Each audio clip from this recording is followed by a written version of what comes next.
Welcome back to We Are Talking Money. I'm Roger Fuller, Portfolio Manager, along with Phil Clark, Wealth Advisor and founder of OmniStar Financial Group.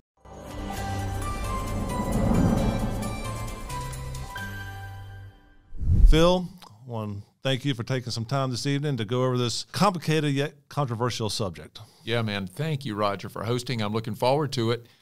I know we're about to dig into something that is probably on everyone's mind, so I'm looking forward to it. Let's dig in. Absolutely. So FTX has been in the news like crazy lately. A lot of stuff going on there. Matter of fact, this past Super Bowl, Larry David did a commercial on FTX, and in fact, may have done one of some of the best fortune telling ever. Like I was saying, it's FTX. It's a safe and easy way to get into crypto. I don't think so. And I'm never wrong about this stuff. Never. So exactly tell us, what is FTX? Yeah, well, first, Larry David, you're right. That was a brilliant commercial. I don't think at the time anyone knew how right he was. Obviously, in that commercial, he gets everything wrong. That was a $21 million commercial, by the way. And what is FTX? FTX was a crypto exchange. We'll call it a crypto exchange today. It's still there. It's in bankruptcy. And, if you want a little more definition, Roger, that just simply means that it's a place where people come together and they can put their money, their fiat currency, into this exchange, and they can purchase, or they can gamble, or use derivatives to bet on various cryptocurrencies. So think Bitcoin, BTC, or think Ethereum or Dogecoin. So all of those were on that exchange, and anyone could trade those via FTX. Well, can you give us just a brief definition or description on not only what is cryptocurrency, but why does cryptocurrency have a value? There's lots of controversy around this whole Bitcoin thing. Some people believe it's completely farcical. There's no value. Other people believe it has tremendous value. Crypto is, what is it? First, it's something that's built on what's referred to as blockchain technology, but it starts with this incredibly difficult to replicate blockchain technology, and that blockchain has to be completed in order for coins to be produced. They have to be mined. And so every time a transaction or a Bitcoin is produced, more blockchain is formed.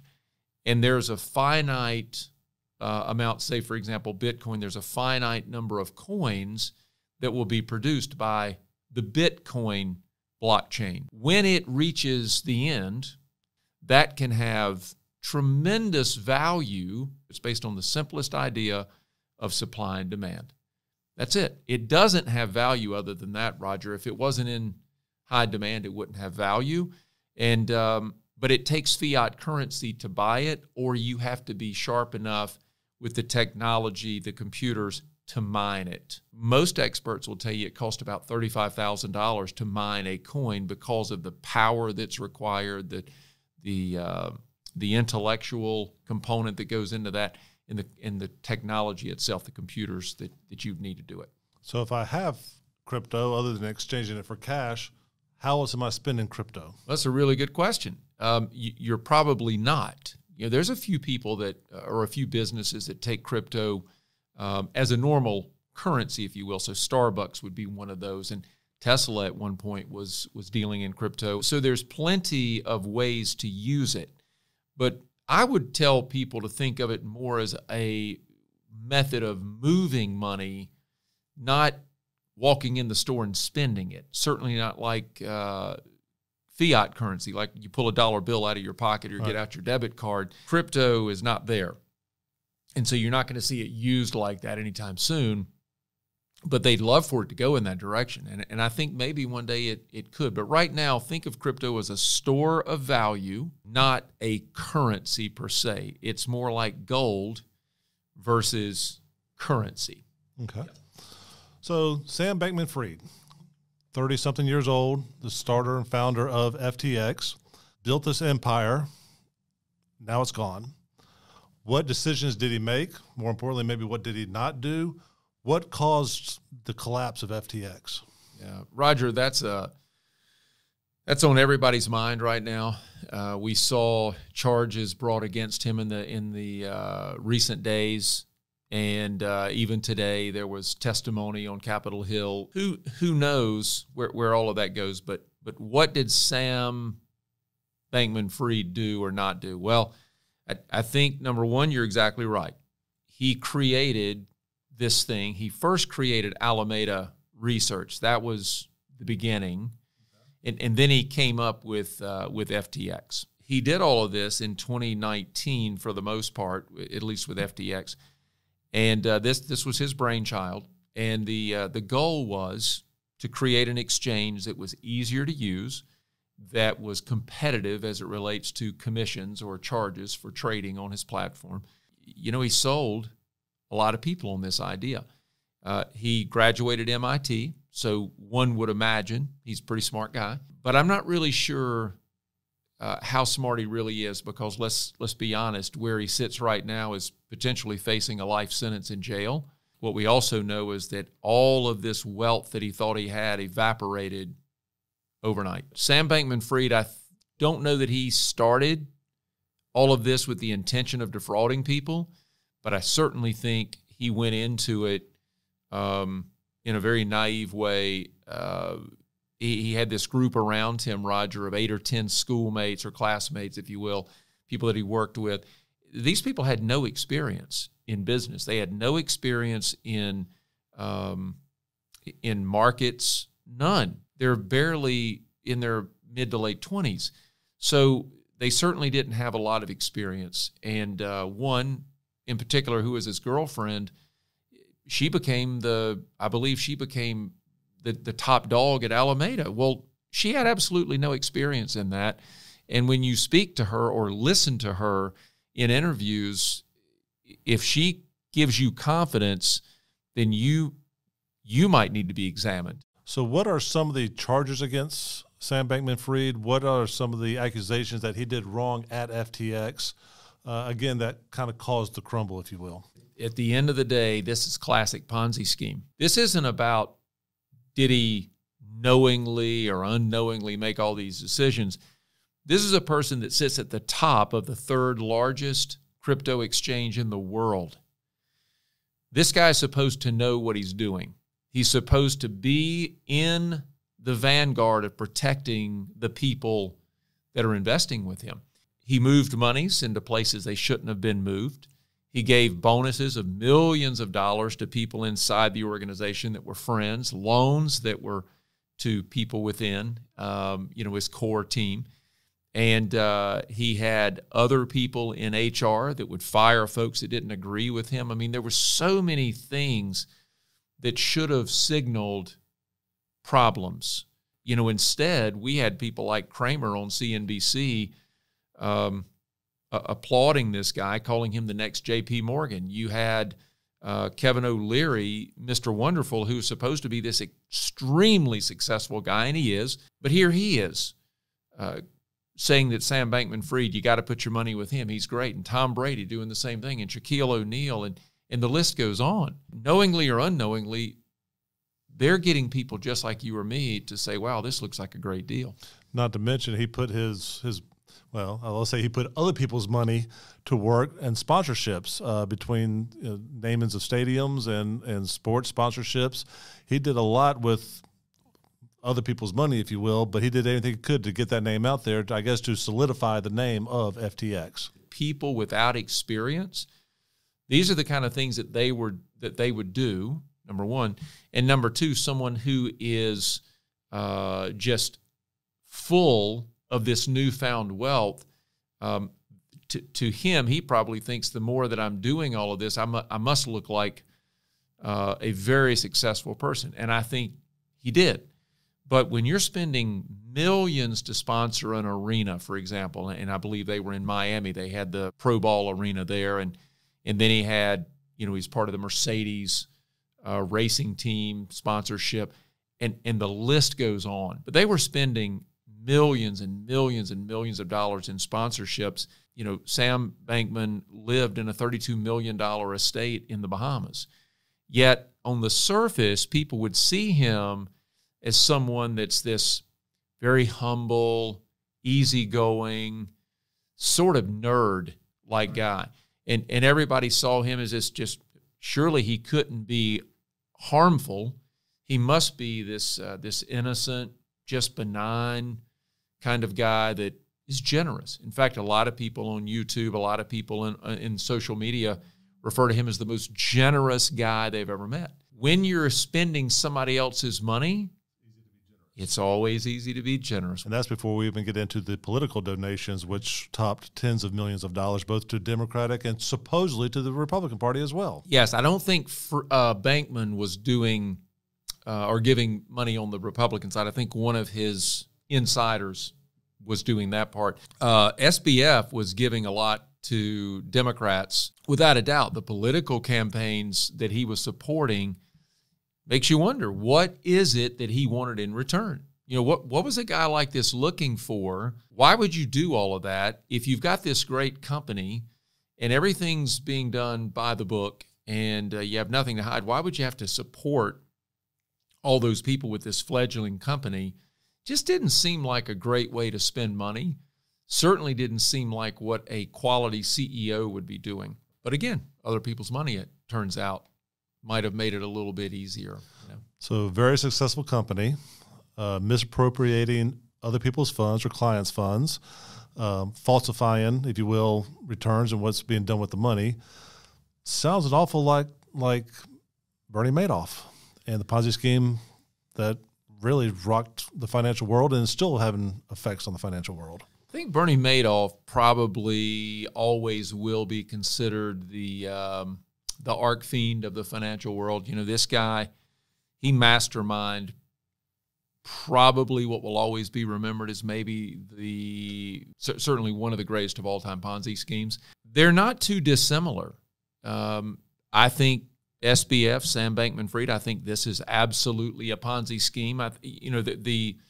The classic definition of a Ponzi scheme is when you're bringing money in from investors and you're using it for something other than benefiting them. When he's spending that money and he needs to bring in more and more and more to continue this charade or whatever it is, that's Ponzi. Well, I think Bernie Madoff did the same thing. So Madoff would pay returns using the money that was coming in from other investors.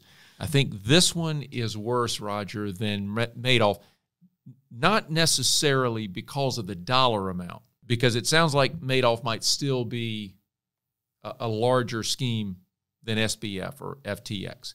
But what I mean by that is I think that the lack of investor due diligence, I think FOMO, so fear of missing out, I think herd following, all of those things played a role here. Now, they did it with Madoff, right. but Madoff's, you got to remember, his clientele was organically built. Correct. That was all word of mouth, not a lot of advertising. That's right. Not celebrity driven. Not at all. Not at all. He was the celebrity, but very low key, really. SBF and FTX, on the other hand, we talked about Brady. We talked about Shaquille O'Neal. Right? Help me out if there's more that you can think of. Kevin O'Leary. David. Larry David. Steph Curry, I think, was a part of it. Steph Curry. I'm sure there was more that we're not. Probably that we don't know about. Mercedes was in there. Stadiums, you name it. So all these places, all of these brands, if you are, the branding in the places that they chose, those things are huge influencers. And then you take a Kramer on CNBC every night yelling at investors on the television, and people love him, right? He's got a great following. People follow this guy daily. They live by what he says. Well, he called SBF or Sam Bankman-Fried the next J.P. Morgan. Are you kidding me right now? So Kramer usually is not a guy out there that is celebrating criminals. And so for him to say that, I say, wow, shame on Kramer for not doing your due diligence and recognizing what's really going on here. But then you take all these celebrities, that influences people. Absolutely. And as your friends start doing it, you get the FOMO, and man, you want to do it, and all of a sudden, people just totally forget that something bad could be going on. But I think in this case, everybody, including the celebrities, they were on this bandwagon with this young, turns out, thief, liar, fraudster. They're on board with this guy because he seems so nice. He seems so generous. Well, again, somebody else's money, it's easy to be those things. So everybody just jumped on board with him. So Bernie Madoff ran this humongous Ponzi scheme. We learned from it. We thought we'd never see anything like it again because of what there was. The due diligence came out.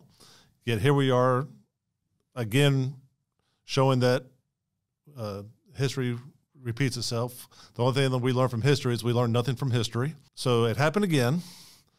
So again, innocent clients were hurt. Innocent clients lost money, lost fortunes, lost life savings. What should clients be talking to their advisors about? What should they be doing to make sure they are not victims to something like this? History repeats itself. I get that. But I also think that history, or rather time, tends to heal the damage. And so we forget. And not that anyone forgot Bernie Madoff, but everyone thinks, but we have protections in place now. Exactly. And we don't have to be circumspect. We can just go through life, do whatever, and somebody's got our back. Until they don't have your back. And the fact of the matter is, when you've got so many people in something like this being duped, and everyone's jumping on board thinking this is the next J.P. Morgan, it's easy to all of a sudden become credulous, and you get sucked in with everybody else. So what can people do? Yeah. Give me 3 things, 3, 4, 5 things that a client should ask either their advisor or wealth management firm to give them some confidence that they're dealing with a legitimate firm. Boy, there's a lot of things that you could ask. I mean, first, who selects your securities? That'd be one easy one to say, who's doing the selecting here? Is this internal? Is it third party? What kind of securities will I hold? Are they held with a custodian, or do you hold them? And those are simple things. That'd be one that they could ask. Who handles my trading? Is that done internally, like at FTX? FTX handled all of their, they handled all of the selection, if you will, of what was available on their platform. And then they moved people's money onto that platform, and then they traded. Now, crypto's different versus typical equity trading. Right. But nevertheless, you want to know who's doing the trading, who's selecting the securities, and who's holding the funds. Is it held at the firm? Is it held at a third-party custodian? For example, here at OmniStar, just to answer a couple of those questions, who selects the securities? Our investment committee meets and follows a strict set of rules to decide what securities and public traded securities that go into a portfolio. The trades are done through a platform at Fidelity, which is a third party. The equities, cash, money market is held at Fidelity, a third-party custodian. And Fidelity, along with a third party, generates the statements to show what is in those accounts and the performance of those accounts. Going back to Bernie Madoff, for example, I know he created his own statements. Everything was done in-house, and everything was fabricated and was 100% not true. He created every statement, and they were worth nothing more than the paper on which they were created. In our case, at OmniStar, OmniStar is the advisor. Fidelity is the custodian. We work with Morningstar Institutional to give us performance reporting. Fidelity does performance reporting as well, but we choose a third party to give us the ability to see Fidelity against the third party, and we want to be sure that those are congruent, that they tie. If they don't, if something's out of, if is off kilter there, then it's easy to detect that. When one place like Sam Bankman-Fried is doing everything and nobody has oversight, it's easy for those things to go off the rails. I would also add, though, Roger, to our listeners that with the crypto market, it's a little different because it's so unregulated. Right. It's not transparent. It's anything but open book and very private, if you will. And so that in itself, in my opinion, breeds some of the very things that we're talking about here. And by the way, this is not the first failure in the crypto space. There's lots of failures that occurred prior to this one. Absolutely. There'll be more to come. Yes. In fact, Sam Bankman-Fried was going to be the golden boy that rescued everybody. He was trying to buy a few. They failed. And so, of course, Binance was going to buy FTX and save them, except Binance then backed away because they knew something was wrong. And they're the ones really that let the cat out of the bag, right? And started this spiral effect that turned into ultimately the bankruptcy and the destruction of a lot of other companies and people. But the other thing that you asked, or rather what you were asking in terms of what an investor can do, Roger, they can also use other resources. They can check with the SEC. They can check with their state. I would give you one simple thought as it relates to that. In 2021, when FTX became a household name and everybody was using it, they had 1 million users, Roger, and they were trading $10 billion a day of crypto. I'm here to tell you that if a firm in 2021 is 2 years old, you really ought to ask yourself, how in the world did they become worth $30 billion in 2 years? That's unusual by a long shot. I don't think enough questions were asked. A lot of people jumped around this guy and painted him as the boy wonder. I think a lot of people got duped, and unfortunately, a lot of people are going to be paying for this one for a long time. Hopefully, some regulation that's needed will be put into place here, but right now, we got a long way to go in a trial. We're going to see how this thing turns out. I think a lot more shoes will drop here, Roger. And I think you're right. We'll see. This can be ugly, but we'll eventually get to the bottom of it. We'll know exactly what happened, but a lot of people lost here. It's going to be a very interesting road to follow. Yeah, no doubt about it. So we want to thank everybody for tuning in. Again, if you are investing with a financial advisor or wealth management firm, do your due diligence. If you're looking to invest in something like crypto, really do your diligence and know going into something like that, it is a speculative investment. Be prepared to handle the volatility and only put in their money that you can afford not to have access to for the next 10 years or maybe ever. Thank you, guys. Tune in next time in our next episode of We're Talking Money.